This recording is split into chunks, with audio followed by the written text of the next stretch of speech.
bueno, ¿qué vimos? Eucromatina, heterocromatina. Claro, entonces, ¿cuál es la que siempre está laxa? Eucromatina. Y la heterocromatina tiene dos fases. Una facultativa y la otra constitutiva. ¿Cuál es la que puede volverse laxa o compacta? La facultativa. ¿Y cuál es la que siempre está condensada? La constitutiva. Entonces, ahí lo tienen en la tablita igualmente. Por mencionar, ustedes tienen partes del cromosoma que necesitan que a veces estén más condensadas y a veces cuando tienen que leerlas se vuelven laxas. Eso es heterocromatina facultativa, porque tiene la facultad de volverse laxa o condensada. ¿Listo? Heterocromatina facultativa. Pero si les hablan de la heterocromatina constitutiva, es aquella que constituye la estructura del cromosoma. O sea, siempre va a estar condensada. Entonces, si ustedes llegan y les ponen una imagen como esta y les señalan esto de acá, todo lo que está así como clarito, ¿ustedes qué pensarían? ¿Eucromatina o heterocromatina? Eucromatina. Si les señalan esto por acá, hetero. Ya uno no sabe si es facultativo o constitutivo. Eso es. ¿Listo? ¿Claro se está ahí? ¿Alguna duda?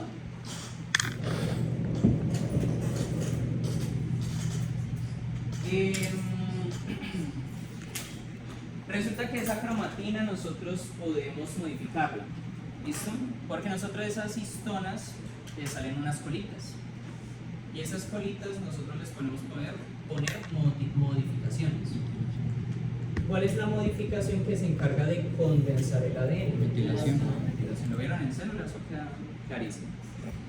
Ahora, si una región está metilada, bueno, si un gen está metilado, ¿qué parte del gen es el que yo metilo?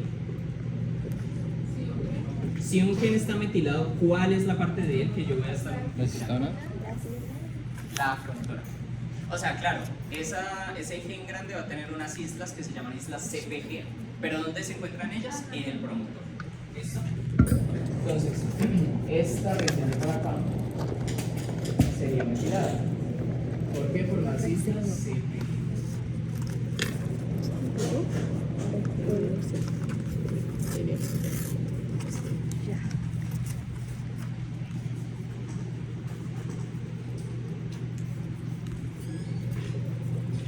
Esto ya lo mencionamos. Esto ya lo tienen.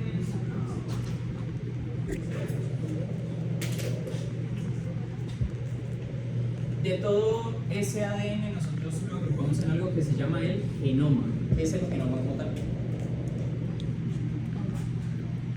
Todo el ADN. Ajá, muy bien. Todo el ADN que vamos a encontrar en una parte u otra. Entonces por eso hablamos de genoma nuclear o genoma mitocondrial. ¿Cuál es el que nosotros vamos a hablar de preferencia? El nuclear. ¿Listo? Porque el mitocondrial solamente lo vemos para herencia. Y además porque tiene otro montón de cosas, pero eso es para los virus. ¿Qué otra cosa importante ahí? Resulta que ese ADN va a tener repeticiones. ¿Listo? Repeticiones que nosotros llamamos en tándem. ¿Qué significa una repetición en tándem? ¿Bucle? Se repite muchas veces, pero hay algo en específico de lo tándem. ¿Qué es? Que cada repetición está sucesiva a la otra. ¿Qué significa? Que una repetición está pegada a la otra y así sucesivamente. Listo, eso está. ¿Qué otra cosa? Si nosotros pensamos en los genes que codifican proteínas, ¿en qué parte del genoma están? En toda esta gráfica que les tengo ahí, ¿en dónde se encuentran? Los genes que codifican proteínas. En el ADN de copia única. ¿Listo? ¿Qué sería este de acá? Entonces, en el ADN de copia única tenemos todos estos genes que son codificantes. ¿Por qué? Porque si esos genes se repitieran, tendríamos una cantidad absorbitante de proteínas. ¿Listo? Entonces, por eso solamente se encuentran en copia única. ¿Qué otra cosa? ¿El ARN mensajero es el único que tenemos? No. ¿Cuáles otros hay? Mitocondrial. Muy bien. ¿El ribosomal de qué se encarga? ¿O qué hace el ribosomal?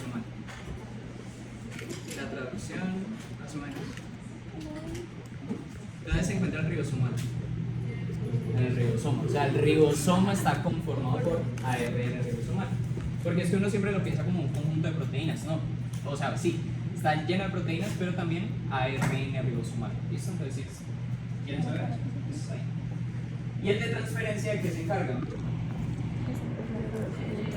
De transferir, ajá. ¿De llevar qué? Tiene los anticodones. Ajá, lleva los aminoácidos al ribosoma para conformar la cadena polipeptídica, o sea, la proteína. ¿Listo? Ya lo respondieron.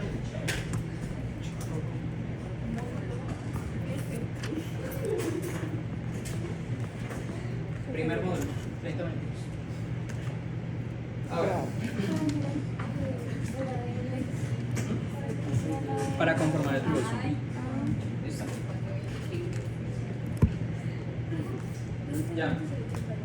Dogma central de la biología molecular, ¿quién me lo explica? ¿Quién sabe qué es? ¿Cómo? Muy bien. ¿Y qué más? ¿Qué falta ahí? Pasos de ADN, ARN a proteína, sí, pero le falta algo.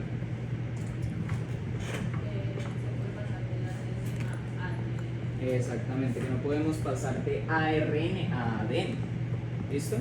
Entonces, se pensó hace muchos años por estos dos señores, principalmente Crick, que se pensaba que el ARN no se podía convertir a ADN.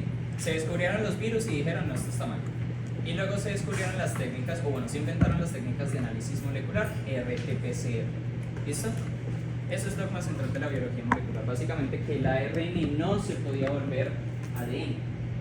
Que si hay otras técnicas que nos transformen el ADN a proteína directamente, sí, pero no vamos a ver eso. ¿Listo?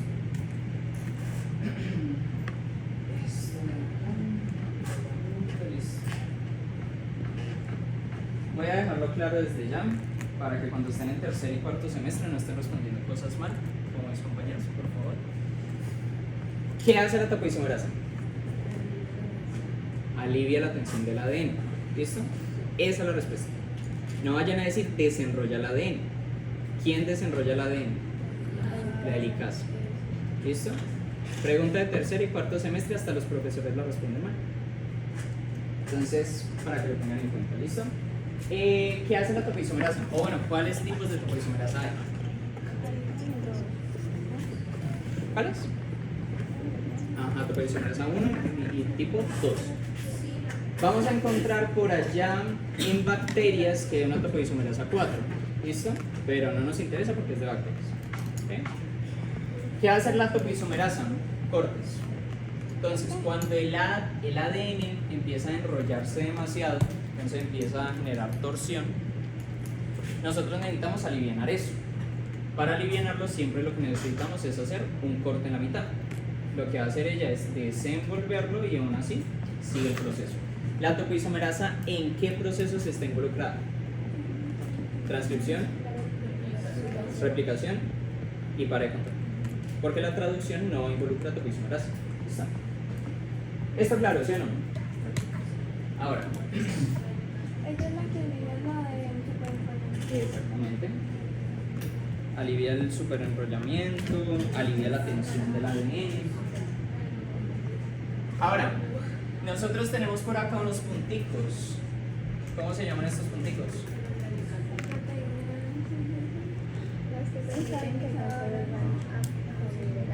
¿Cómo se llaman esos?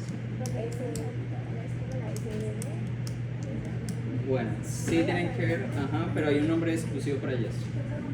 ¿Cómo se llaman estas proteínas de acá? RPAs. ¿Listo? Hombre, si nosotros hablamos de RPAs. ¿De qué se encargan?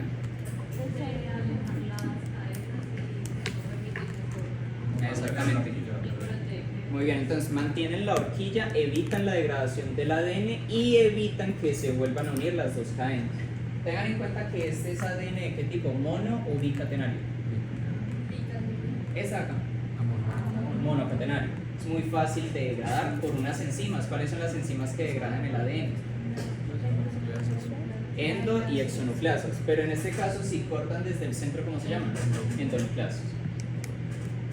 Estas proteínas conocidas como RPAs se van a encargar de proteger, uno, el ADN monocatenario, dos, de evitar que se vuelvan a unir las cadenas, y tres,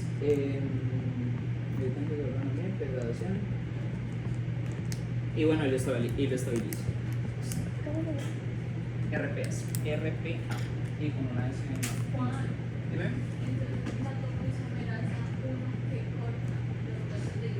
Sí. No, los puentes de hidrógeno no, los enlaces fosfodiéster. Y la helicasa, los puentes de hidrógeno. Solamente que, por ejemplo, nosotros no hablamos casi de la 1, hablamos más que nada de la 2. Porque la 2 hace un corte completo en las dos, en la molécula. Mientras que la 1 hace un corte solamente en un pedacito. Dime. Que es, digamos, un tipo que se presenta en la seminario, que es porque la que hace el corte de la 2. Ajá. Mientras que la 1 solamente hace el corte en una cadena. Y cuando hace el corte en esa cadena, se encarga es de luego cambiar todo el sitio. Igual es la que siempre mencionamos hasta en 4. ¿Claro hasta ahí? Ya. Entonces, todas estas enzimas ustedes ya se lo saben. Súper sencilla. Polimerasas, ¿de qué se encargan?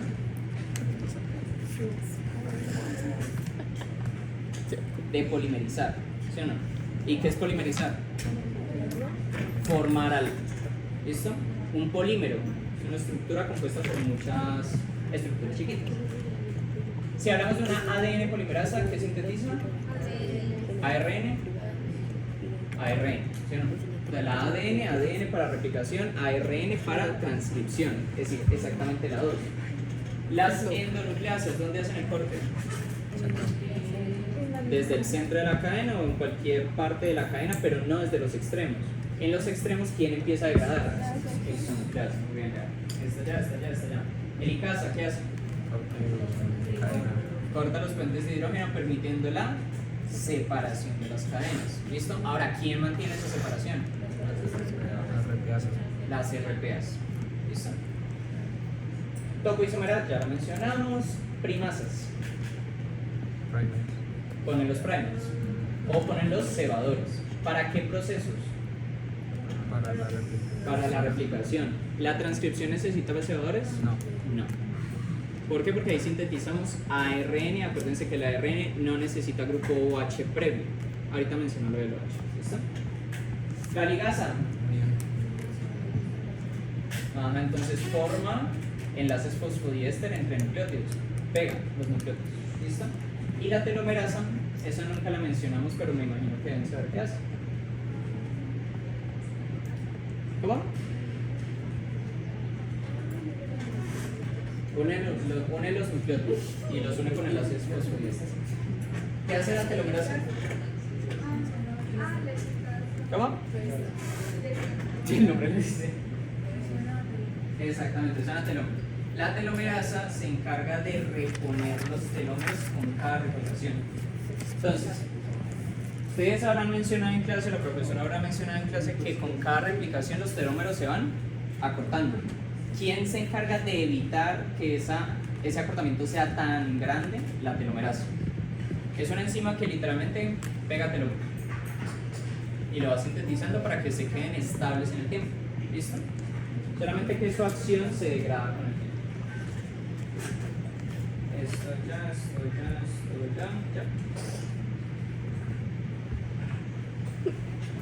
Bioquímica, pero lo único que se tiene que quedar de esto es que nosotros tenemos un sentido de síntesis. ¿Listo? Entonces, ustedes han visto las escaleras eléctricas de los centros comerciales, ¿no? Hay una que sube y una que baja. Ustedes han visto las carreteras, que hay unos carros que van para el norte y otros que van para el sur. O bueno, al revés, ¿sí o no? Lo mismo pasa con el sentido 5', 3'. Uno va hacia un lado y el otro va hacia el otro. Pero nosotros siempre sintetizamos en un único sentido. ¿Cuál es? ¿De qué acá? De 5 a 3. Esto siempre va a ser el mismo sentido. 5' a 3'. Ahora, cuando nosotros sintetizamos, ¿dónde ponemos los nucleótidos? En el extremo 3'. ¿Listo? ¿Por qué? Porque el extremo 3' goza de algo que es que posee un grupo OH. ¿Qué se tienen que llevar de acá? Que el OH es algo que yo tengo que cortar para pegar el nucleótido. O sea, ¿cómo se le llama este sustrato? Desoxirribonucleósido trifosfato, porque tiene 3 fosfatos. Yo ejerzo un corte por acá, una escisión, y cuando se hace el corte se libera energía. Esa energía que queda liberada sale así y se pega al OH. Entonces, básicamente es este el proceso. Así es como se va sintetizando continuamente una cadena de ADN. Siempre hacia el extremo 3' en el grupo OH. ¿Listo? Pregunta, ¿el ARN tiene grupo OH al final de cada nucleótido? No. Como no tiene grupo OH, no necesita de cebadores o primers. ¿Listo? Entonces, replicación, necesita de primers o cebadores. Transcripción, no los necesita. ¿Claro eso está ahí?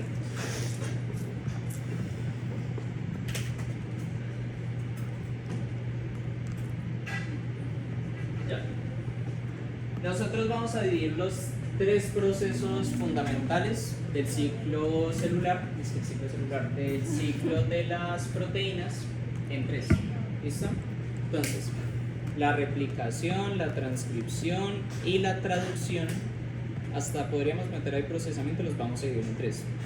Una iniciación, después tenemos una fase donde se sintetiza lo que queremos sintetizar, por ejemplo ADN, ARN o la proteína, y luego cuando se va a acabar el proceso, que es la terminación.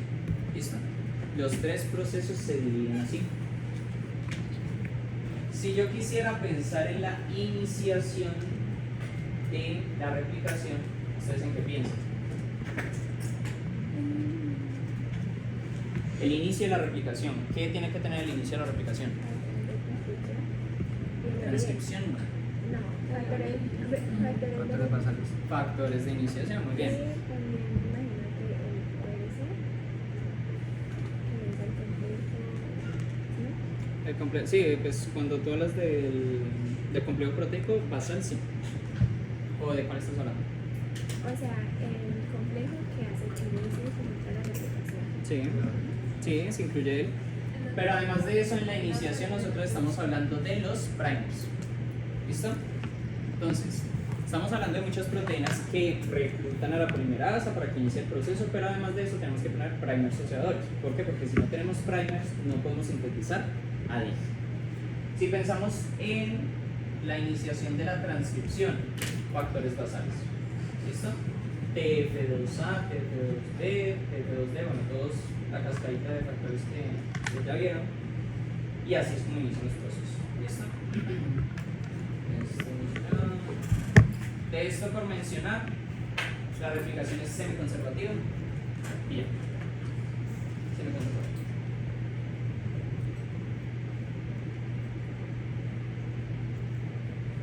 ¿Listo ya?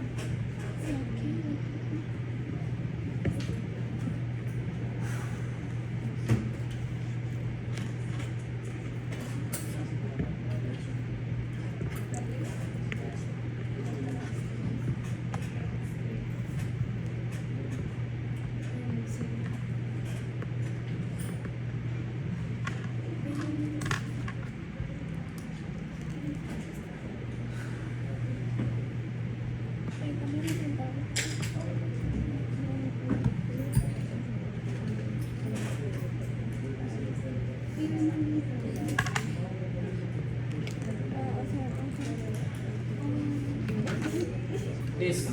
Entonces, vamos a ver ahí rápidamente procesos: replicación, transcripción, procesamiento y traducción.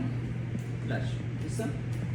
Para que inicie la replicación, nosotros tenemos unos puntos específicos donde se inicia el proceso. ¿Cómo se llaman esos sitios? Los orígenes. Bueno, sí, los Listo. Orígenes de replicación. En estos orígenes de replicación tenemos unas secuencias específicas que nos permiten, o bueno, que permiten reconocer esos puntos. ¿Listo? ¿Qué otra cosa? Si nosotros pensamos en esa replicación, sería de telómero a telómero o de zonas específicas del cromosoma. La replicación de dónde a dónde va. De telómero a telómero. Listo, ahorita les mencioné que con cada replicación se acortan los telómeros. ¿Por qué? Porque se están replicando, pero la maquinaria al final como que no llega. Y por eso los telómeros se acortan. ¿Qué enzima previene esa degradación? La telomerasa.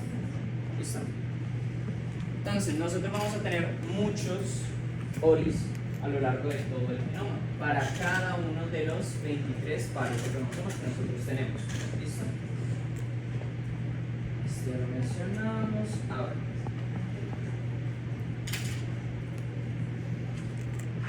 ¿qué hace la geminina?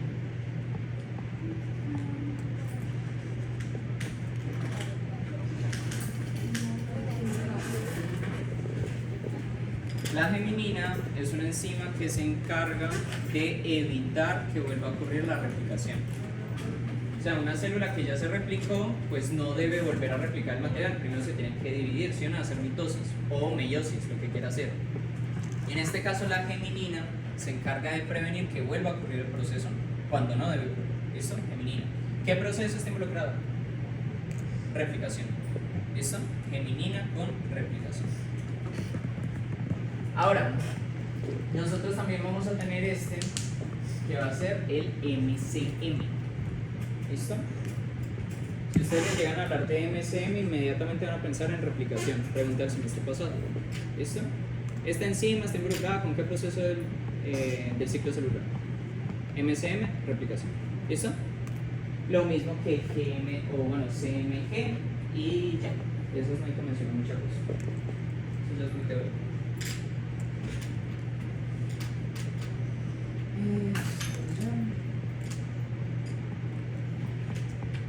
Ahora sí, mencionando algo que habíamos dicho ahorita, nosotros tenemos toda la región promotora, ¿sí o no?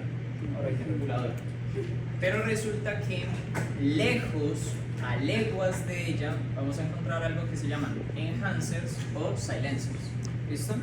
Ellos están lejos, están fuera de la región promotora, no están dentro. ¿Listo?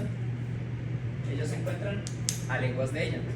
¿Cómo hacemos para que esos enhancers o silencers se conecten con la región promotora? Con cambios topológicos del ADN. Entonces el ADN lo que hace es torcerse y flexionarse. ¿Listo? Torsión y flexión del ADN permite que esas regiones específicas de ADN que son enhancers o silencers se conecten con la maquinaria del proceso, en este caso transcripción, y hagan el proceso más rápido o más lento. O que no lo hagan o que sí lo hagan. ¿Claro eso hasta ahí? Listo.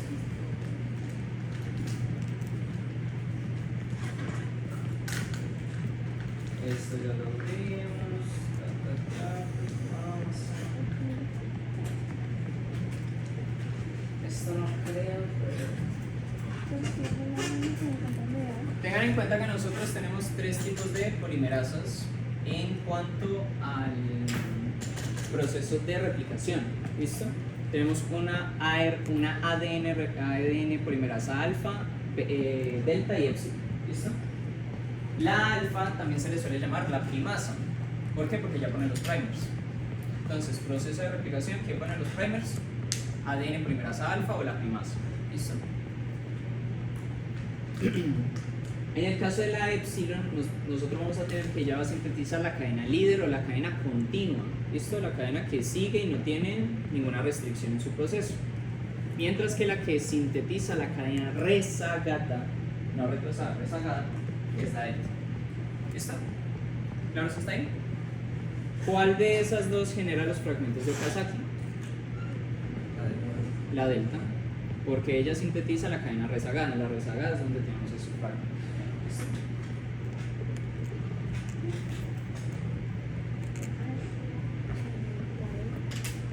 Pero, Delta está involucrada con fragmentos de Okazaki.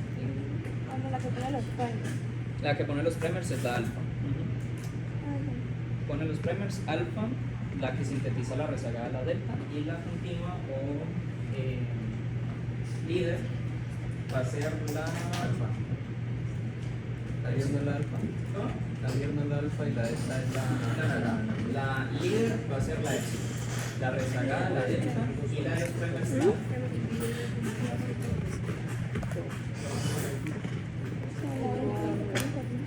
¿listo? Tengan en cuenta una cosa, para que lo apunten ahí. Si nosotros hablamos de cadena molde y cadena no molde, vamos a estar hablando de este proceso. ¿Listo? Replicación o transcripción. Transcripción. ¿Listo? En la transcripción tenemos cadena molde y cadena no molde. Si nosotros hablamos de cadena líder y cadena rezagada, ¿qué proceso está involucrado? Replicación. Importante que lo sepan porque es como algo que los puede corchar así súper fácil si les llegan a preguntar. ¿Listo? ¿Cuál de estas dos cadenas es casi idéntica a la RN mensajero? La no molde. ¿Listo? La cadena no molde es casi idéntica, no es completamente por qué. Esto es complementario a esto, ¿sí o no? Si yo llego a abrir la cadena y genero una complementariedad para la cadena molde, va a ser casi idéntica a la no molde. Pero lo único que va a cambiar será que la timina por uracilo. Entonces,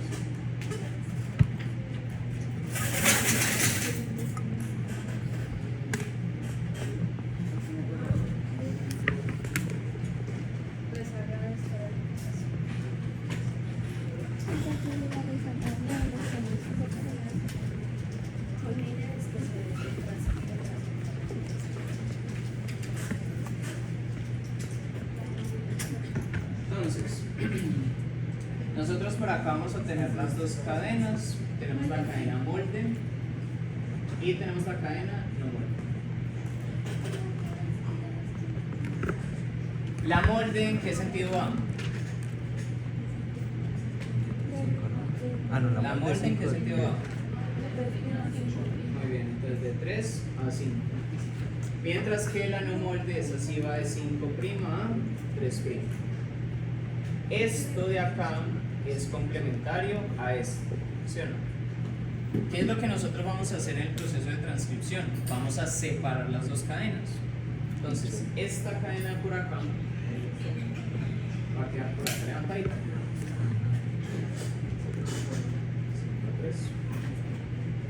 Entonces por acá tenemos la timina, por acá tenemos la guanina, bla bla bla. Pero entonces llega la polimerasa. La polimerasa empieza a sintetizar esta cadena de ARN.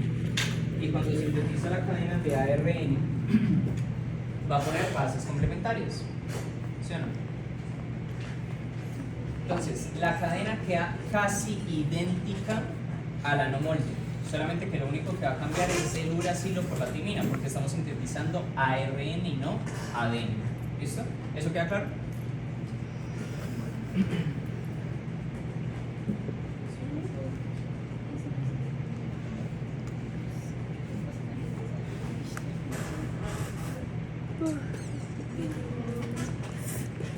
Ya. Si les preguntan por la RAT1, ¿en qué proceso está implicada? Transcripción, muy cercana a otro proceso, ¿cuál? La maduración o el procesamiento. ¿Listo? ¿Por qué? Porque la RAT1 es la enzima que se encarga de terminar la transcripción. ¿Listo? Acuérdense que la polimerasa sigue leyendo y no tiene tope. Ella seguiría hasta el final del telómero si se encuentra. Pero nosotros tenemos una enzima que se va a encargar de restringirla, de decirle hasta acá vas a llegar. Y esa es la RAT1. ¿Listo? ¿Qué es lo que pasa con la RAT1? Ella empieza a degradar este ARN sobrante, que no va a ser codificante, hasta que toque la polimerasa. Cuando la toque físicamente, se desestabiliza. ¿Listo? ¿Claro eso está ahí? Ahí hay. Tiene una cintura de cómo. ¿De qué tamaño? ¿Ah? La cintura le quedó chiquita. ¿De qué tamaño? Pues, no sé, o sea, chiquita. No, eso, así. Ya. De este no voy a mencionar muchas cosas que es procesamiento porque ustedes ya conocen la mayoría de la Más información. grande que yo. ¿Qué es lo que tienen que saber? Las funciones de la CAP y de la polía. Tú, ¿ah? Tú, La tú. CAP, bueno, la polía que permite. Pero ¿cuál? Muy grande. Inmenso. Evita la degradación. Mucho. Ok, feo. uno evita la ¿Ah? degradación. Mucho flow feo o mucho. Reconocimiento, sí. Flow. ¿Qué más? what the fuck. Ay, revolución. ¿Cómo? Revolución. Sí, pero otra cosa principalmente. Facilita la exportación Revolución, nuclear. ya, O sea, que básicamente nosotros permitamos que el ARN salga del núcleo. ¿Listo? Si no tiene polía, no va a salir del núcleo. ¿Listo? Siempre va a suceder así. Ya, pues ahí tienen maculadas funciones principales. Algunos ya la mencionamos.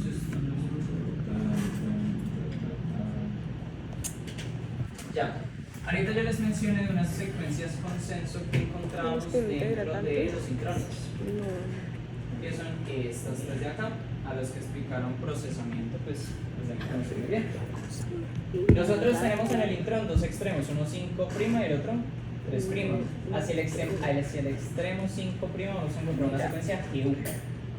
Y hacia el extremo 3' una secuencia CAG.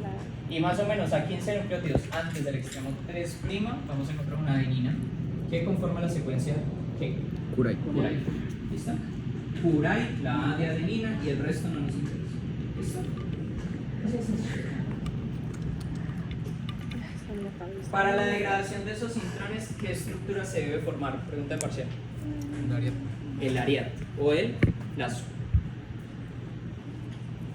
Para que se degraden los intrones, ¿qué estructura se debe formar? El ariat o el lazo, que es esta estructura acá. ¿Listo?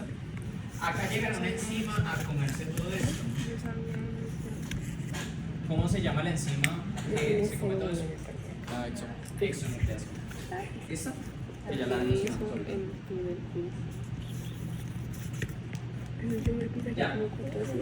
Esto fijo les vuelve a tocar en el parcial. El mismo ejercicio que ya hice para el segundo, primer parcial, sí. Primero. Ya pasó. Para el primer parcial, entonces, codificar una proteína, muy seguramente en una secuencia en X nucleótido, eliminarlo, insertar uno, lo que les quiera poner la profesora, y luego ponga la proteína mutada, la proteína silvestre. ¿Listo? ¿Claro? Fue el primero. El segundo. Fue el primero. Fue el segundo. Primero es todo replicación. Por recordar Fue el primero. En el primero apuntar. hicimos esto y también hicimos mutaciones. El código genético es no solapado. Mutaciones Y ya. NER, BER, mutaciones no senescence, o sea, mutaciones como desde macro. Acá tienen la secuencia COSAC. ¿Listo? La secuencia con SAC la vamos a encontrar hacia el UTR5'. ¿Listo? Que dentro de ella encontramos el AUG, sí, pero ese AUG tiene, o sea, desde acá para allá es exón y acá para allá es UTR. ¿Listo? Pues partecita de la secuencia COSAC la encontramos hacia el UTR5'. ¿Listo? No, sí. ¿Quién se encarga en el Algo con ribosoma shift. de unir los polipeptidos? O sea, ¿quién se encarga de formar los enlaces peptídicos? Sofía me da miedo.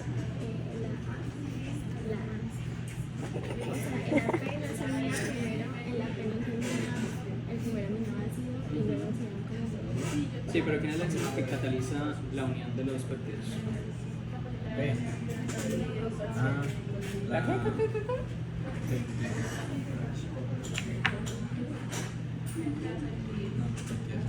Ajá, peptidtransferasa, o sea, la ribosima. ¿Listo? R de ribosoma, ribosima. Esa va a ser la enzima que se va a encargar de unir todos estos péptidos de acá. Pregunta, ¿en qué parte del ribosoma se forma la cadena polipeptídica? En el sitio P o peptídico. ¿A dónde llegan los aminoácidos con el ARN de transferencia? Al A, sitio aminoácido. ¿Y por dónde sale?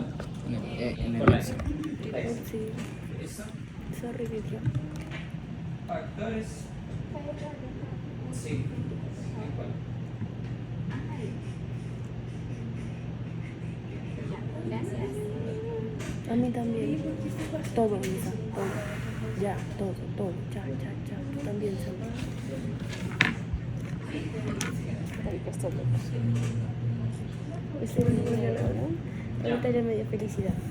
Ahora pasamos con mutaciones, de esto pasamos al segundo módulo y ya casi acabamos. Entonces, nosotros vamos a tener en el gen las dos regiones, región promotora, región estructural o región reguladora y región codificante, como le quieran decir. Si nosotros tenemos mutaciones en un sitio o en otro, van a ocurrir cosas. ¿Listo? Pasan cositas. Si pasan esas mutaciones a la región reguladora, ¿qué tipo de mutaciones vamos a encontrar? O sea, ¿qué va a suceder? Ya. Si pasa una mutación en la región promotora, ¿qué sucede?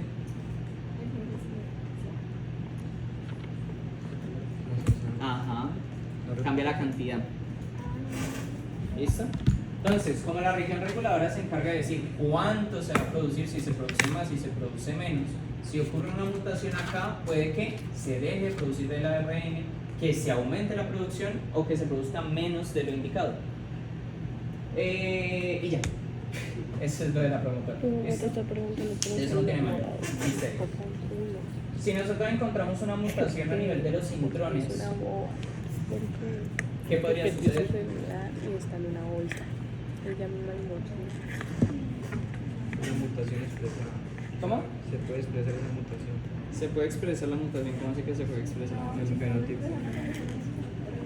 Ok, listo. Entonces, si pensamos que sea en el centro del intrón, digamos que no pasa nada porque eso se va a quitar por splicing, ¿sí o no? Pero recuerden que ese intrón tiene unas regiones. Entonces tiene una CAG y tiene por acá una GU, ¿sí o no? Y por acá tiene una adenina. Si la mutación se llega a dar en una de estas tres secuencias consenso, ¿qué sucede con ese intrón? ¿Se elimina? No, eso quiere decir que la proteína va a ser más larga. Y como es más larga, puede que yo no encuentre el bond stop en el lugar donde es. O que se acorte, o que se vuelva más larga. Entonces puede variar, ¿listo? Algunas mutaciones en los intrones pueden causar proteínas truncadas, ¿listo? Algunas. Ya, si la mutación es directamente en los exones, sí vamos a encontrar problemas. ¿Listo? En la mayoría de los casos. No todas las mutaciones son malas, recordemos, pero pueden suceder. ¿Listo? ¿Qué más? Si la mutación se llega a dar en la señal de poliadenilación, ¿qué sucedería? Se degradaría mucho más rápido el ARN.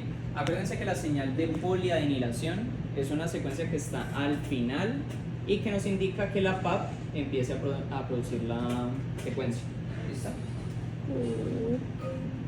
Dile que vas a llevar a ver su negocito. Dile que voy a ir a ver su negocito. A dar una mercado. Listo. Acá les adelanto un poquito de lo que vamos a ver en las siguientes diapositivas. Las mutaciones las podemos agrupar en varias partes. ¿Listo? Unas dependiendo de la estructura o el daño que se le da al cromosoma y otra que afecta el número de cromosomas. Si nosotros afectamos el número de cromosomas, ¿cómo se le llama ese tipo de mutación? Sí, numérica, pero ¿cuál es el tipo cuando ustedes aumentan uno o dos cromosomas o quitan uno o dos? ¿Cómo se le llama eso?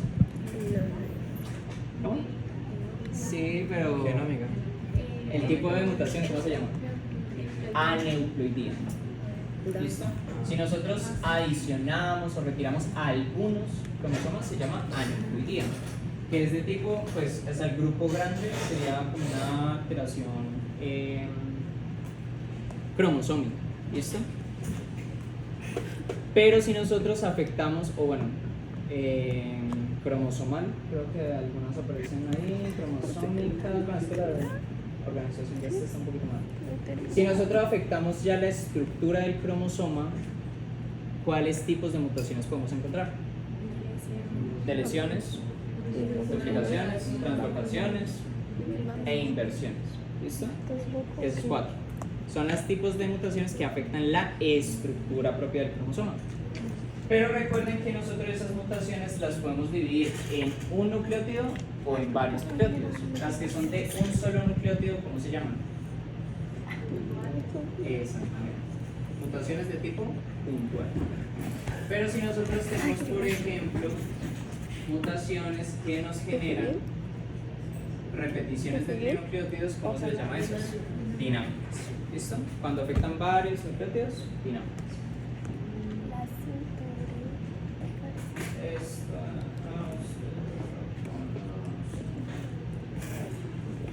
Y esto vuelve a aparecer. Sencillito. Nosotros tenemos 3 tipos de mutaciones muy comunes, las cuales son nonsense, missense y friendship. ¿Listo? Las tipo missense, ¿qué ocurre con ellas? ¿Qué es una mutación tipo missense? No afecta. No afecta la aminoácido. ¿Se lo afecta? Sí, lo afecta. Entonces, una mutación de tipo missense es aquella que cambios en el nucleótido generan cambios en el aminoácido. Por eso siempre se usa acá. Cambios en el aminoácido. ¿Listo? Esa es una mutación tipo missense. Cambio en el nucleótido genera cambio en el aminoácido. Una mutación tipo nonsense, ¿qué genera? ¿Claro? Con de parado prematuro. ¿Listo? O sea, una mutación en el nucleótido genera un codón de parado prematuro. O sea, la proteína se va a volver más cortica. Por eso se llama prematuro. Y una friendship solo puede ser ocasionada por 2 cosas. ¿Por qué ocurre? Una mutación tipo friendship. Esa no es la que se corre más velocidad. Exactamente. Entonces la definición de friendship es un corrimiento del marco de lectura que solamente puede ser dado por 2 cosas. Ajá, muy bien. Entonces deletamos un nucleótido o insertamos un nucleótido. ¿Listo? Son las únicas 2 tipos de mutaciones que pueden generar una mutación tipo friendship. ¿Claro eso está ahí? Friendship no está con la diapositiva. O sea,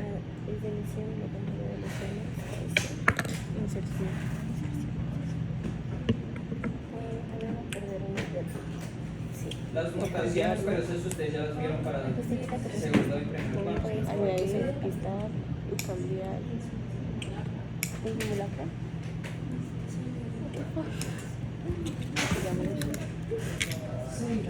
A, U, T. Chicas, ¿qué tal?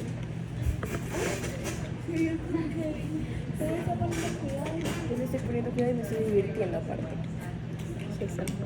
Estoy diciendo friendship y ya me lo aprendí. Mira, este es el normal. Inserción. Es que tiene una no, así. No, deleción. Si tú cambias el nucleótido es el mismo aminoácido, es una mutación tipo silenciosa. Pero Inserción. no significa. No, missense es que significa que siempre cambia la Ay, la aminoácido. cagué. Nonsense es que siempre es un de parado. ¿La silenciosa qué? Aquellos que cambios en el nucleótido no generan cambios en el aminoácido. Translocación. O sea, ni inician ni no. Exactamente, es un otro tipo de mutación. Los cambios en el Esta es la que es la que me sale. Nucleótido. cambio de qué? ¿De invierno? Ah, no, a mí me quedó una mala. A mí también me quedó. ¿Mi micro? Ah, mi micro. Estos son verdes bonitos. Sí, me hubiera venido con mis verdes fosforescentes perfectamente. Uy, no. ¿Cuáles son Verde las bonito. fases del ciclo celular? ¿Qué te pasa? Pues a la grosera. No, voy a hacer como si Desde que Verde empezamos, bonito. entonces, Te voy a la hacer primera como sería si- G1, Es un verde más normal, la rara. después de ella, Es un verde bonito, la ¿cierto? fase S, después Queda G2, y luego para acá, la fase M o la fase de mitosis o meiosis. ¿Listo? Si nosotros pensamos en la meiosis, ella puede hacer este ciclo de esta manera. O sea, ¿ya puede hacer el ciclo varias veces? No, la meiosis solamente puede hacer el ciclo una vez y tiene sus 4 hijitas y chao. ¿Listo? Mientras que la mitosis sí puede hacer el proceso constantemente. ¿Quién va a hacer el proceso? Las hijas de las hijas de las hijas. ¿Listo? ¿Qué más? Nosotros vamos a encontrar unos puntos específicos de control. ¿Listo?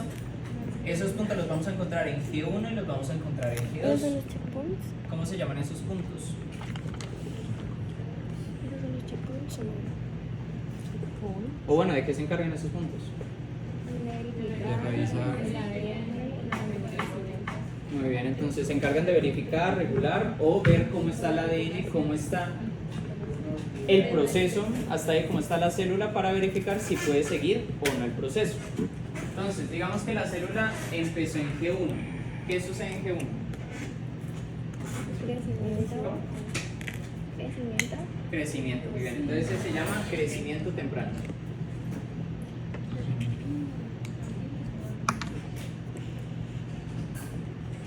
Mientras que cuando estamos en la fase S, ¿qué pasa ahí? La replicación. ¿Listo? Entonces, en fase S también se le llama fase de síntesis, que es fase de replicación exclusivamente. ¿Ahí sea la traducción? No, la traducción queda totalmente inhibida en ese momento, solamente replicación. Y ahora cuando nosotros llegamos a G2, ¿qué ocurre? Verifica y presencia de aplicación para ya luego entrar a mitosis. Muy bien, entonces verifica, pero ¿qué más? ¿Qué más ocurre ahí? Se prepara, ajá, pero entonces si una se llama crecimiento temprano, ¿esta cómo se tiene que llamar? Crecimiento tardío, o sea que la célula vuelve a crecer un poquito más para estar completamente lista, ahora sí para mitosis o meiosis. Ya, esto no hay que mencionar mucho. Ahora, ¿cómo estarán los cromosomas en la fase S? Condensado. Ah, no es condensado porque Ajá, van a estar laxos, ¿listo? Totalmente. ¿Por qué? Porque así podemos replicar la información genética mucho más fácil. Pero una vez nosotros llegamos a la mitosis o a la meiosis, exactamente en la metafase, ¿cómo están los cromosomas? Súper condensados, ¿listo? Porque va a ser el cromosoma metafase. Esto ya lo vimos. Ahí se acuerdan que nosotros tenemos la palabra prima que les enseña el orden de las fases: profase, metafase, anafase y telofase. Para mitosis y meiosis. En meiosis los dos procesos, tanto la meiosis 1 como la meiosis 2. Lo que mencionemos acá se comparten entre las dos, excepto con meiosis 1, que ahorita la vamos a ver. ¿Listo? Profase. ¿Qué pasa en un profase? ¿En qué? Se condensan se empiezan a condensar los cromosomas. Se forma el uso mitótico. Muy bien, entonces, dato fundamental, se forma el uso mitótico en profase. ¿Listo? Se empiezan a condensar los cromosomas, más o menos por acá lo estaríamos viendo. ¿Qué más? ¿En qué fase se rompe la membrana nuclear o el núcleo? En la prometafase. ¿Listo? Entonces tenemos profase y una vez pasamos a la siguiente, que solamente se encarga de romper el núcleo, prometafase. Metafase. ¿Qué ocurre en la metafase? Los cromosomas se alinean. Entonces todos los cromosomas se alinean en el coágulo de la célula. Y luego cuando yo separo las cromátides, ¿cómo se llama esa fase? Anafase. ¿Listo? Finalmente, cuando los cromosomas están en los polos opuestos y la célula empieza a separarse, no se separa, sino empieza a separarse, ¿cómo se le llama eso? Telofase. ¿Y cuando se separan? Citocinesis. ¿Listo? Es que citocinesis. ¿Claro eso está ahí? ¿Alguna duda? ¿No? Sí, son citocinesis también. ¿Hay movimientos? Exacto. Habla con eso. Habla con eso. Ya con esto, ¿cuánto quieres? Entonces tiene uno. la célula se empieza a separar por el citoplasma se empieza así a irse hacia los polos opuestos y se forma el anillo contráctil de actina, Pero tranquila. que genera la estrangulación del citoplasma. Entonces, en meiosis 1 van a cambiar algunas cosas comparativamente con la mitosis. ¿Listo? En la profase ocurre lo más significativo de la meiosis, que es el intercambio génico, o básicamente que nosotros tengamos la información del padre y de la madre combinada. Eso se le llama crossing over o sinapsis. ¿Listo? Si les llegan a preguntar en el parcial dónde se da el crossing over o dónde se da el proceso más significativo de la meiosis, profase 1. ¿Listo? En la profase 1 es donde se intercambia el material genético de un cromosoma con el otro, los cromosomas del padre con los cromosomas de la madre, que los vemos ahí bailando. ¿Listo? Ahora, miren que acá se forman unas estructuras que están compuestas por 2 cromosomas, cada una de 2 cromátidos. O sea, ¿cuántas cromátidas en total? 4 cromátidas. Si tenemos 4 cromátidas seriadas, o sea, juntitas entre sí, tenemos una tétrada. ¿Listo? Entonces, las tétradas, que son estas estructuras de por acá,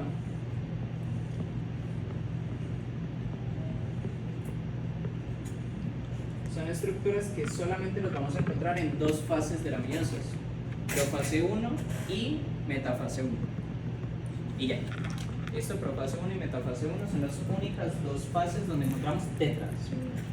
O sea que si les ponen a hacer conteo cromosómico y les llegan a preguntar por metafase 1, tienen que poner tétradas. Listo, no vayan a poner 0. Los únicos lugares donde pueden poner 0 en tétradas son a partir de anafase 1 en adelante.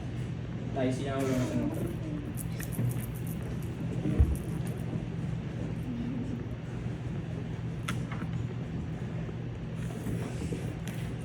¿En qué etapa se forma el uso mitótico?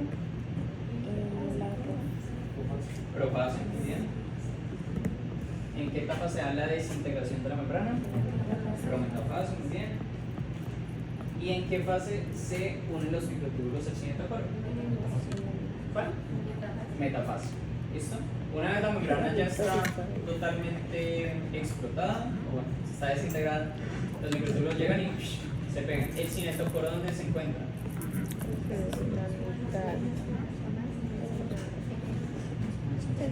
Muy bien, entonces los cromosomas tienen un centrico que se llama centrómero y tienen los extremos ahí el cinetocoro.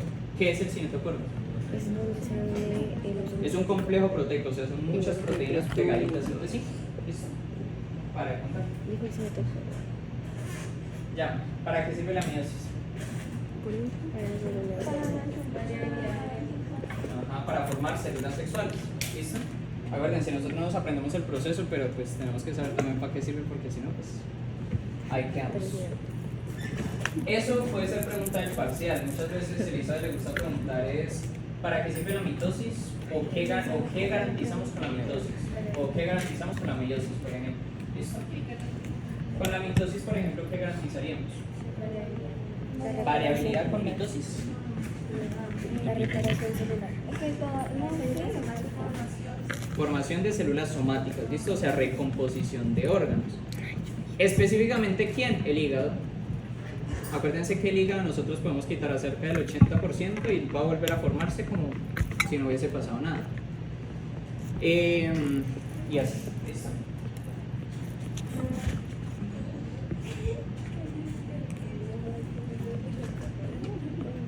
Ya vamos por ahí.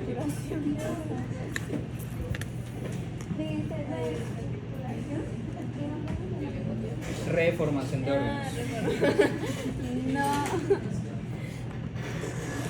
Listo, entonces, nosotros podemos categorizar este tipo de mutaciones cromosómicas, aquellas que afectan la estructura del cromosoma o el número. ¿Listo? Entonces, si afectan el número, aneuploidías. Si afectan 1, 2, 3, 4, o sea, si son poquitos, varios. Esa es la respuesta. Pero si nosotros, por ejemplo, cambiamos todo el set de cromosomas, estamos hablando de haploidías, poliploidías, o sí, ¿listo? Haploidías o poliploidías, principalmente poliploidías, que es cuando el set de cromosomas se incrementa. ¿Cuántos sets de cromosomas tenemos nosotros? Sets. ¿Cuántos sets de cromosomas tenemos? 3. ¿Cuántos sets? ¿No son pares? ¿Los sets no son los pares? Los pares no. No. Nosotros, una célula diploide, ¿cuántos sets de cromosomas tiene? 2. Acuérdense. ¿Cómo? Acuérdense que un set de cromosomas es la cantidad de cromosomas que yo tengo de padre o de madre. Entonces, como yo tengo un set de cromosomas de mi padre y uno de mi madre, tengo 2 sets o 2 juegos de cromosomas. Pero si nosotros encontramos, por ejemplo, lo que corresponde a una célula haploide, ¿cuántos sets de cromosomas tiene? Solamente uno. Muy bien. Ya. Si nosotros encontramos en un cariotipo cromosomas que están más corticos, ¿qué tipo de mutación clínica o genética ocurre ahí? Alguna deleción. ¿Listo? ¿Estas deleciones son pequeñas o son grandes? Pequeño.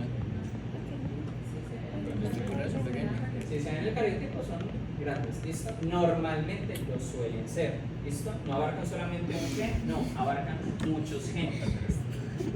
Pero si nosotros hablamos de una deleción de un único nucleótido, ¿qué tipo de mutación sería esa? Una mutación de tipo puntual. ¿Listo? Para que no vayan a combinar. Una deleción cromosómica es un segmento del cromosoma. Una deleción que es puntual es solamente un único nucleótido. ¿Listo? ¿Qué más por ahí? Ya si nosotros encontramos que ese segmento se duplica, o sea, si se copia y se pega, tenemos una duplicación. Si tenemos que un segmento del cromosoma se invierte 180 grados, una inversión.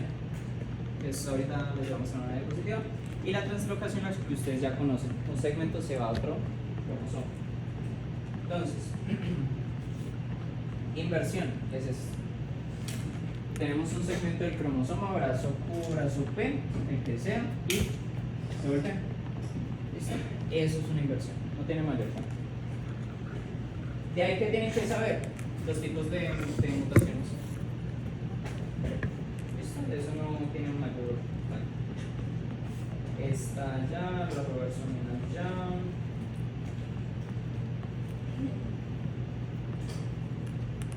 Listo. Recuerden que la nomenclatura siempre la vamos a escribir primero el cromosoma que se está viendo afectado, el brazo del cromosoma, el brazo corto, brazo P, el brazo largo, brazo Q, la región, la banda y la subbanda. ¿Listo? Y acuérdense que esta nomenclatura de banda, región y subbanda siempre va del 1 al 9. No va hasta el 10, 11, 21, no. Esto no se lee 31, esto se lee región 3, banda 1. ¿Listo? ¿Por qué? Porque siempre ocurre que están haciendo el simposio de genética, están presentando síndrome de Down o lo que sea, translocación, y están diciendo región 21. Entonces, cosas ahí que tienen que tener en cuenta.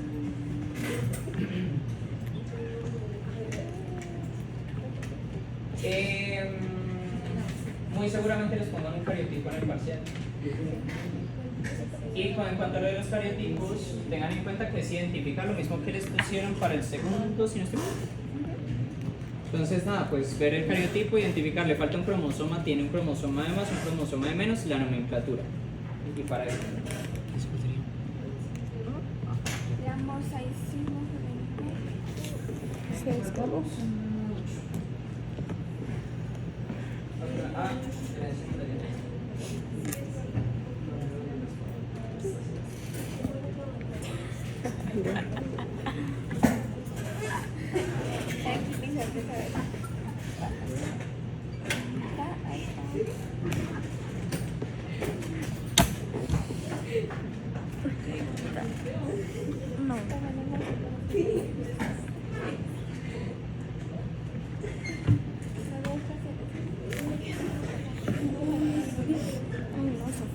Eso.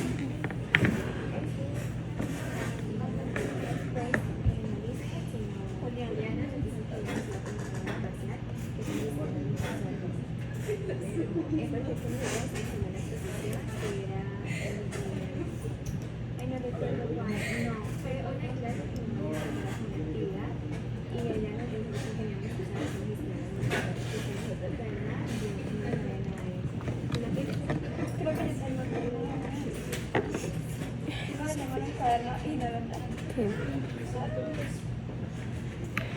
lo tienen acá con una tablita? Esta de.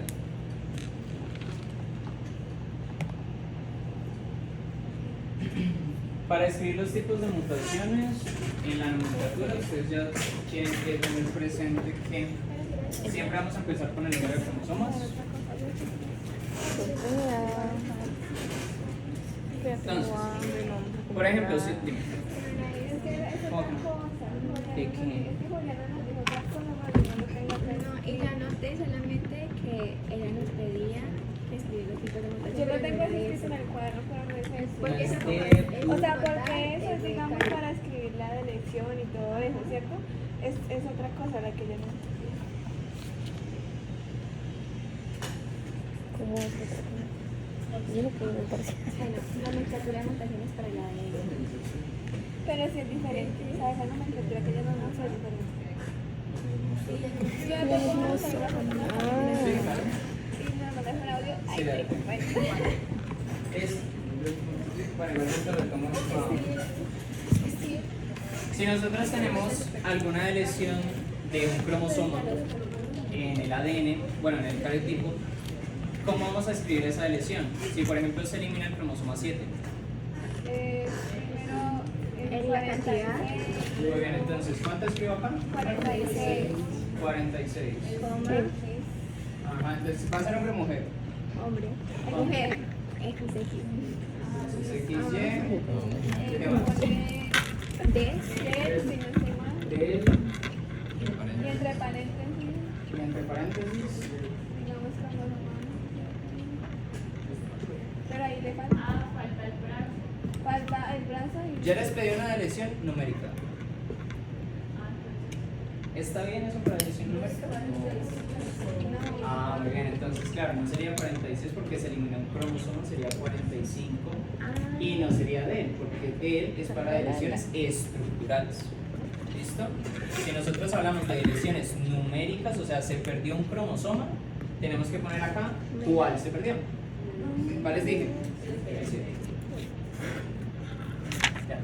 Síndrome de Down. ¿Cómo se escribe el síndrome de Down? Si es clásico.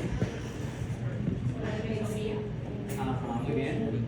47, XY, que sea XX, más 21. O sea, en el cromosoma 21 tenemos uno de más. ¿Listo?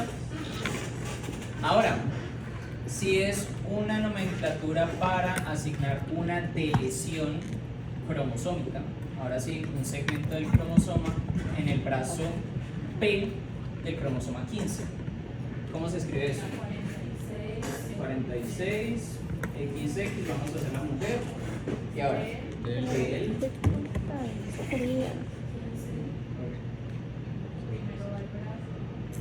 Ajá. Entonces, primero,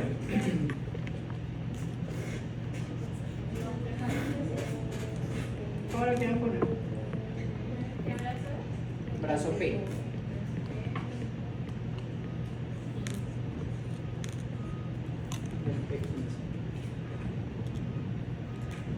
¿Será que está bien eso? ¿Cómo sería? Ah, entonces ahí tendríamos 15, brazo P. ¿Listo? Así tendríamos una delesión exclusivamente el brazo P. Así sería cositas de nomenclatura para que lo repasen. ¿Listo? Si es específica de una región sería 15 punto algo. Ah, exactamente. Entonces les tienen que decir. Pero eso me parece que es 15 punto. Exactamente. Ahora, de esto recordar por las genealogías los tipos de simbología. ¿Listo? ¿Por qué las tienen que recordar? Porque en el parcial les pueden poner, o bueno, pues muy seguramente les pasan la hojita. En la hojita tienen que hacer unas operaciones, tienen que hacer cuadros de Punnett, tienen que hacer árboles genealógicos. Entonces llega una pregunta del parcial: haga el árbol genealógico para esta familia. Carlos es amigo de Eduardo, Eduardo se metió con la hermana de Carlos, entonces tienen dos familiares que son primos, bueno, muchas cosas. ¿Listo? Todo eso lo tienen que organizar en la hojita y eso lo entregan. para que sepan. Entonces, esta nomenclatura importante. Les recuerdo gemelos. ¿Por qué? Porque no sé, Elizabeth tiene algo que poner los gemelos en los parciales. Entonces, para que lo tengan ahí. ¿Listo? Amo el gemelo. Yo amo hacer eso. Es lo que más me sé. Yo lo explico muy Yo bien. también ya que fuimos. Es que son adoptados. No bajar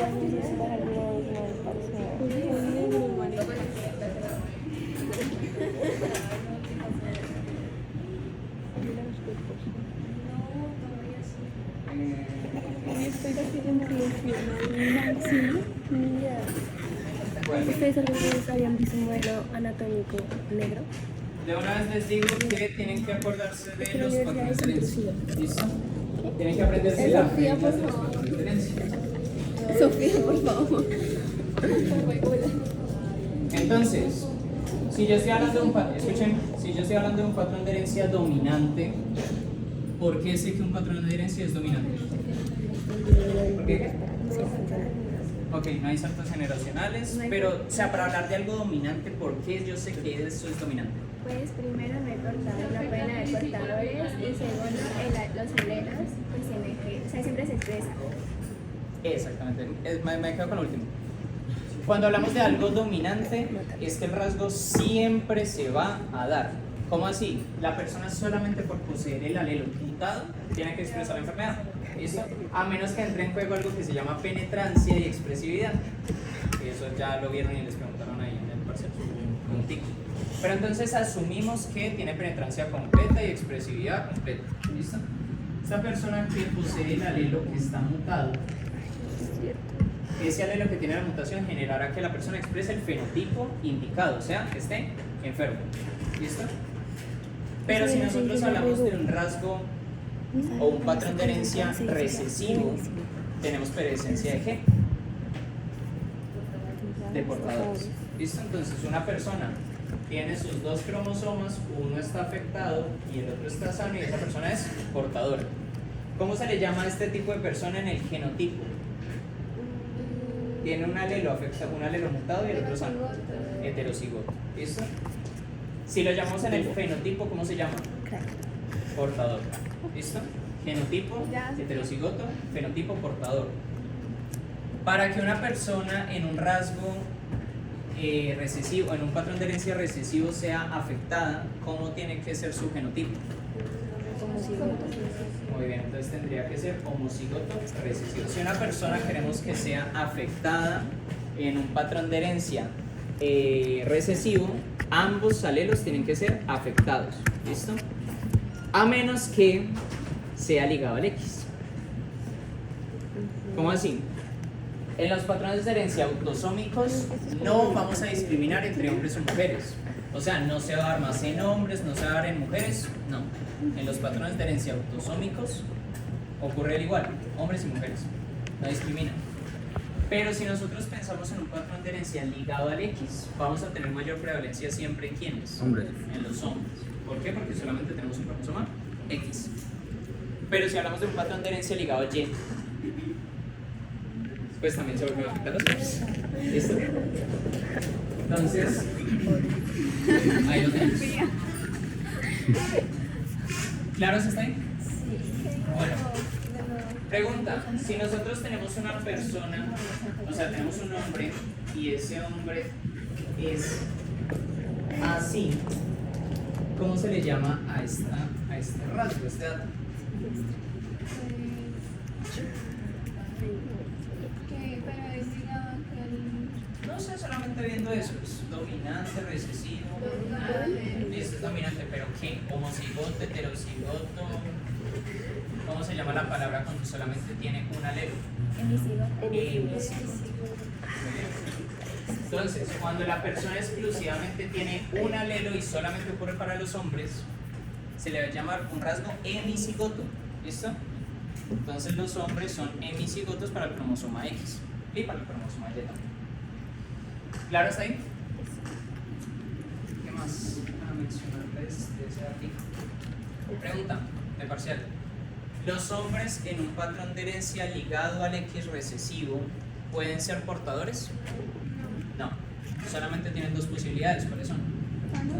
Sanos o afectados o enfermos. les pueden decir, pero pues prefiero que les digan afectado. Las mujeres tienen 3 posibilidades, ¿cuáles son? Portadora, afectada y sana. Los hombres en un patrón de herencia autosómico recesivo, ¿cuáles son sus posibilidades? Las 3 también. Entonces, sano, afectado y portador. El único lugar o el único patrón de herencia donde vamos a tener hombres portadores, autosómico recesivo. ¿Listo? Si es autosómico dominante, ¿la mujer tiene más prevalencia? No. Si es autosómico dominante, ¿el hombre tiene más prevalencia? No. Ocurre por igual. Acuérdense que autosómico es que ocurre en los cromosomas autosomas y todos lo tenemos, tanto hombres como mujeres. Para los sexuales, que son X y Y, sí hay más prevalencia en el hombre porque solamente tiene un X. O es sano o es afectado, no puede ser portador. Ahora, todas las hijas de un hombre afectado en un patrón de herencia autosómico ligado al X recesivo, ¿cómo saldrán? Portadoras. Todas las hijas de un hombre afectado en un patrón de herencia ligado al X recesivo saldrán portadoras. Por números, como lo quieran hacer. Entonces, saquemos el cuadro de proceso. ¿Quién no sabe hacer cuadros de Punnett el día de hoy? ¿Cuáles? Ahí lo explico. Si no lo aprendieron en el semestre, dicen, saca eso, muy sencillo. Ustedes nos colaboran acá. Si nosotros estamos hablando de un hombre afectado en un patrón de herencia ligado al X recesivo, ¿cómo sería el genotipo? Sería X, A, Sí, entonces escribe acá, escribe X acá y escribe Y acá. Ahí está escribiendo un hombre o una mujer. Un hombre. Como es ligado al X, ¿dónde vamos a poner los alelos? ¿En la X o en la Y? En la X. Es un hombre afectado. ¿En un patrón de qué tipo? recesivo. Ligado al X recesivo. Por lo tanto, tenemos que poner mayúscula o minúscula. Minúscula. ¿No acá pones? La que tú quieras poner, la letra que no sea una Y ni una X. Muy bien. Entonces, una H minúscula puso. ¿Listo? La mujer, ¿cómo la vamos a poner? ¿Sana o afectada? Sana. En este caso la vamos a poner sana. ¿Listo? Escribe una mujer ahí. Para que la mujer sea portadora. Muy bien. Si es una mujer sana en un patrón de herencia ligado al X recesivo, ¿cómo sería el genotipo?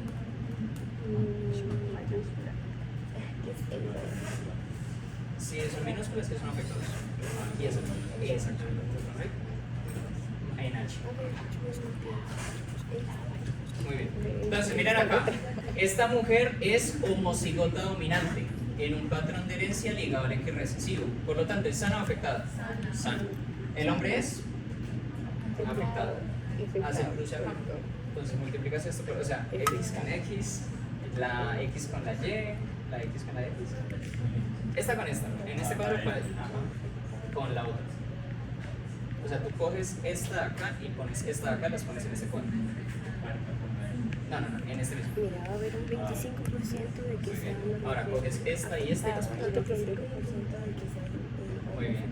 En este, ¿cómo lo 25% pondrías? de que sea Eso. un hombre sano y 25% de que sea una mujer. Ahora, tienes que poner los alelos.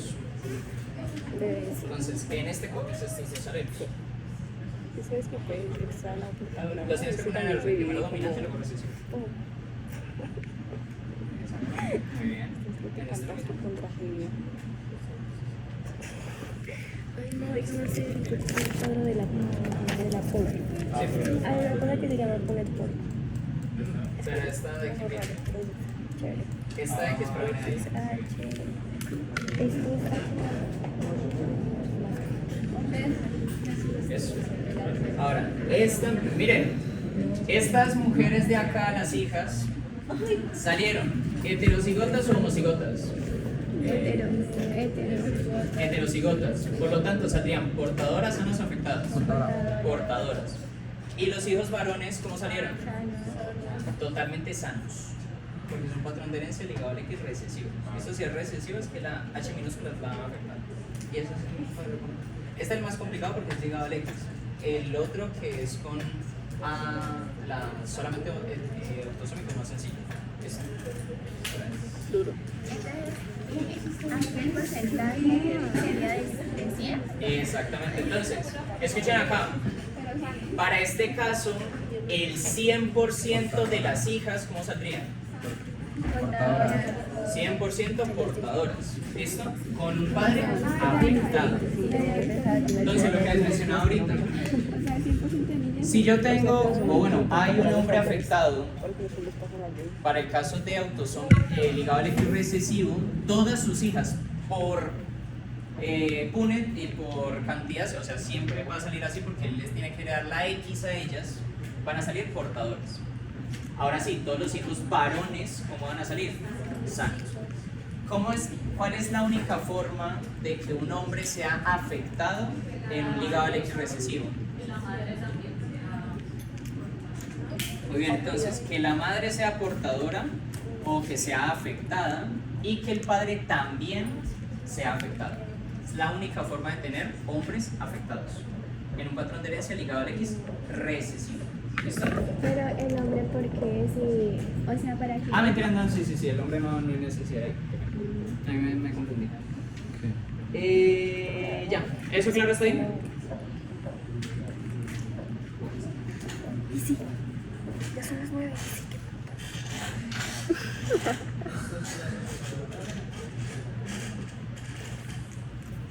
Faltan 20. Vamos a tirar las monedas. Sofía, ya les dije. ¿Qué quieres? Espérate. Ay. Ya con esto pues vamos acabando. Esto es lo último que nos toca. Entonces, nosotros tenemos el último tema, o bueno, sí, casi que el penúltimo tema que nosotros analizábamos en el segundo módulo, que correspondía a la epigenética. ¿Listo? O también llamada herencia no mendeliana. En la epigenética nosotros vamos a tener un proceso fundamental que va a ser la metilación del ADN. ¿Listo? Cuando nosotros metilamos el ADN, ahorita lo mencionamos, vamos a hacer que todas esas regiones de genes no se transcriban. ¿Listo? Como que se inhiba todo el proceso. Pero esa metilación está involucrada en diversas patologías, como por ejemplo la disomía, los errores en el centro de la impronta o centro del proceso. Eso,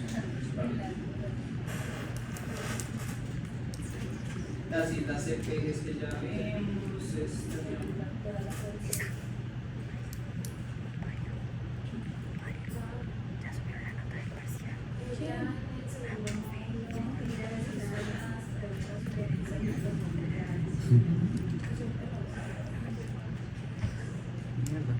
Entonces, la impronta.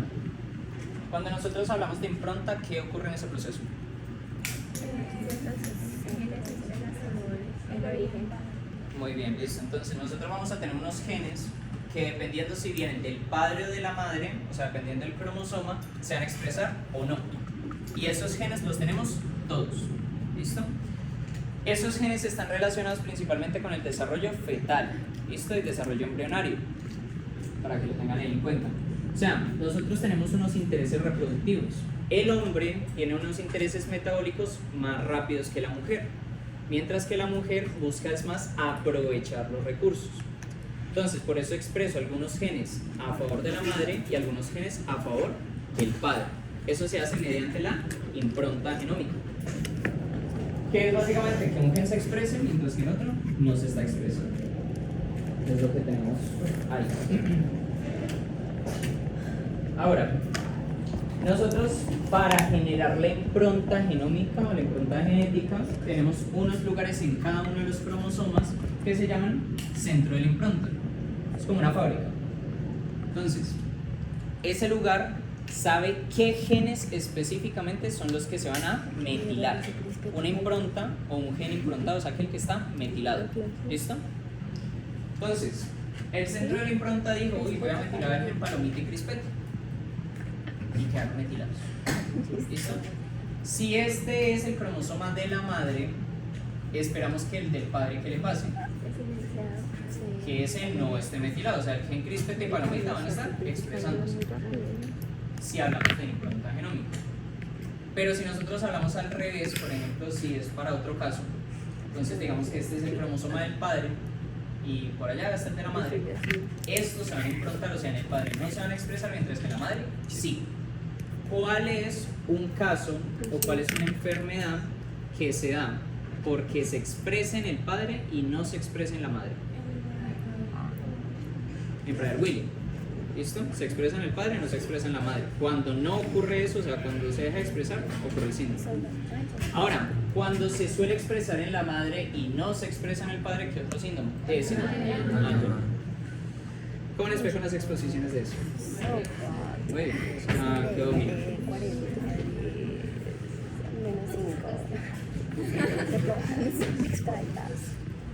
Confía. Te va a hacer una maldad. No, Nada, Javier. te tengo un nombre, Isa. Lo pensé todo el fin de semana. Ay, no. Ya, entonces, nosotros tenemos lo que ustedes ya expusieron para el caso, que es la disomía uniparental. ¿Sí o no? Nosotros tenemos dos tipos de disomías. ¿Cuáles son? Isodisomía y Heterosomía. entonces, cuando nosotros hablamos de la isodisomía, Uy, vale. vamos a estar hablando que los dos cromosomas son idénticos, están duplicados.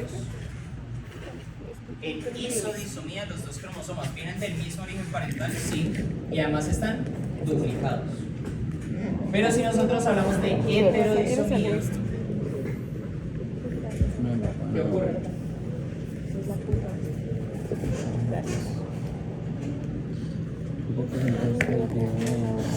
Los dos cromosomas vienen del mismo origen parental, pero no están duplicados. Simplemente es que ocurrió un error en la meiosis. ¿Listo? A nivel de meiosis 1, meiosis 2 puede ocurrir diversos errores, pero no vamos a profundizar en eso. ¿Listo? ¿Esto claro? Ahora, miren este caso, fibrosis quística. ¿Esto es posible?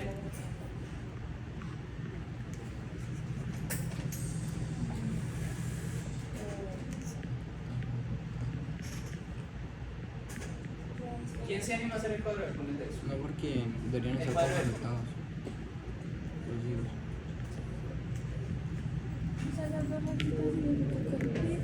¿No deberían salir todos afectados?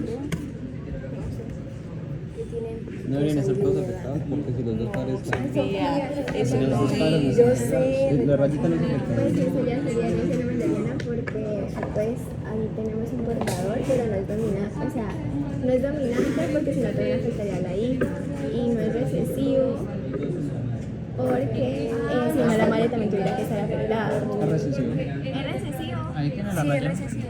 Pero si es o sea, para que afecte al hijo Ajá. tuviese que ser la madre también afectada. Ajá. Y no puede ser la muerte sexual, o sea, porque el padre es portador. Entonces sería autosómica. Pero no. Sí, pues sí es... O sea, descartándola, pero no sería nada en... Ah, no, cuadro, sí, no, cuadro. ¿Quién quiere hacer cuadro? En el parcial no numeré las personas. En el parcial de genética no numeré las personas. Qué boba. Me olvido total, la verdad. Te estaba preguntando, te iba a preguntar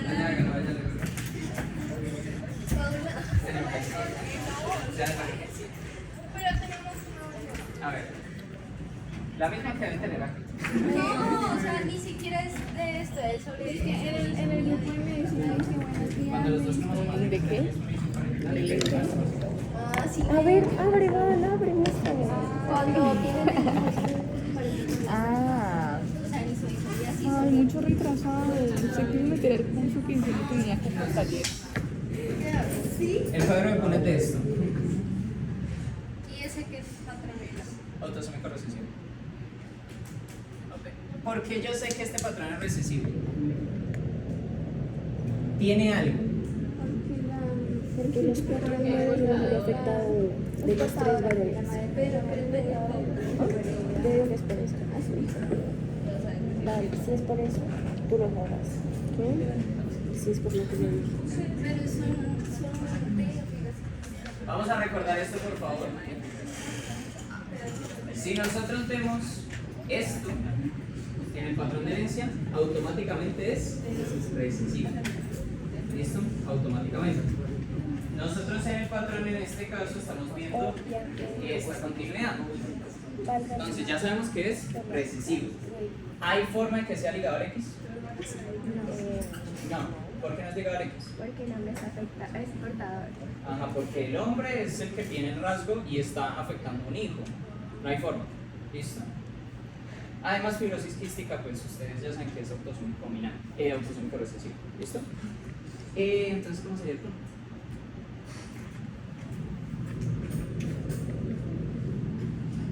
en autosómico se puede presentar así o cualquiera, no hay problema. Ajá. La planeta que quieras. Aunque no sea X ni Y, está bien. Ajá. Entonces, ¿cómo representaría el alelo? Los alelos, ¿ya los estás escribiendo ahí? Sí, pero o sea, en la barriga. Eso solamente ocurre para ligar X. Ahí dice solamente Pero para eso. entonces sería AA porque el hombre es portador. Muy bien. Y la mujer es AA. Ajá.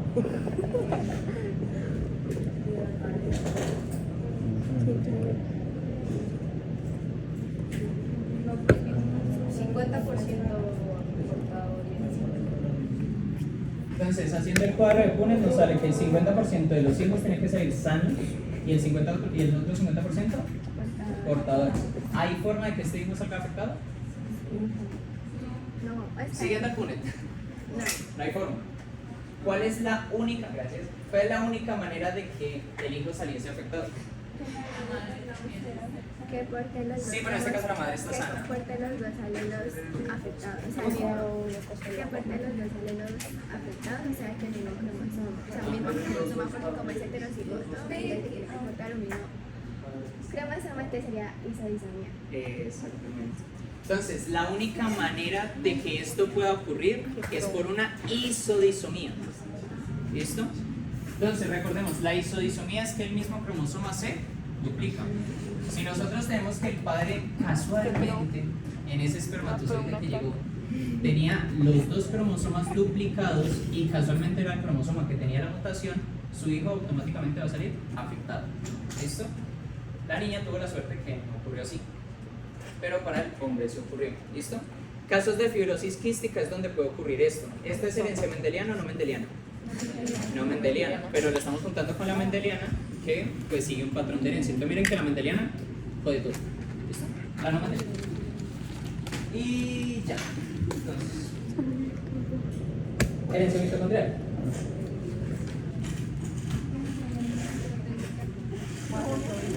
Ya vamos a acabar. Vamos a tirar las humanidades. Ah, lo del Vamos a tirar las humanidades. Nosotros vamos a tener una información muy importante acá en cuanto a las mitocondrias.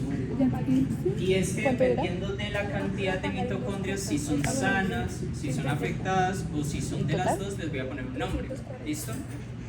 A la cantidad de mitocondrias yo le llamo plasmia. ¿Listo? Hasta ayer se podía. Entonces, si todas las mitocondrias son sanas, Deberíamos dividirlo. son homoplásmicas. ¿Listo? Homoplásmicas benignas, como sin mutación. Si yo tengo una condición de homoplasmia con todas las mitocondrias mutadas, es que todas están afectadas. ¿Listo? En su ADN hay alguna mutación. Pero si yo tengo mitocondrias que son sanas y afectadas, ¿cómo se le pone? Heteroplasmia. ¿Listo? Nosotros nos vamos a fijar es en la condición de homoplasmia y heteroplasmia. Entonces, una mujer que tiene acá sus mitocondrias y tiene mitocondrias que son sanas, de esta manera, ¿cómo se le llamaría? Homoplasmia. ¿Listo? En este caso, con todas sanas. Pero si llega a tener alguna que está mutada, sería heteroplasmia. Ahora, si la condición de heteroplasmia es baja, casi el 10% de mitocondrias solamente tienen esa condición, el hijo va a salir sano, sin ningún problema. ¿Listo? Pero, si nosotros encontramos que esa condición de heteroplasmia supera un umbral, que es más o menos el 50% de las mitocondrias, vamos a encontrar que el hijo tiene la posibilidad de salir afectado. ¿Listo? Pregunta, ¿esas mitocondrias serían del padre o de la madre? De la madre. De la madre. ¿Qué pasa con las del padre? Muy bien, entonces se ubiquitinizan y entonces son degradadas. Solo van a volver a ver en embrio el siguiente semestre. ¿Listo? Recomendaciones de matrícula. Matriculen con Freddy. Es mucho más chévere. Con Freddy. Matricular, embrio. Van a descubrir que es un personaje, la verdad. Yo espero.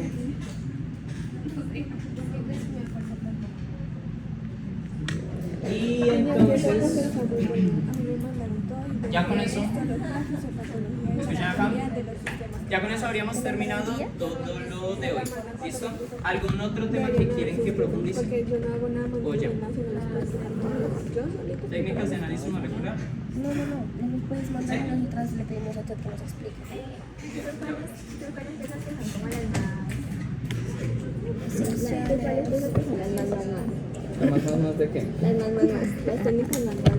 Ah, la más complicadita, de pronto me lo vean. ¿Y las que más preguntan? Pues yo no me acuerdo que nos preguntaron por técnicas de análisis molecular en mi persona y por eso no les he expuesto nada de eso. Pero pues no sé si les vayan a preguntar. Igual hoy le preguntan.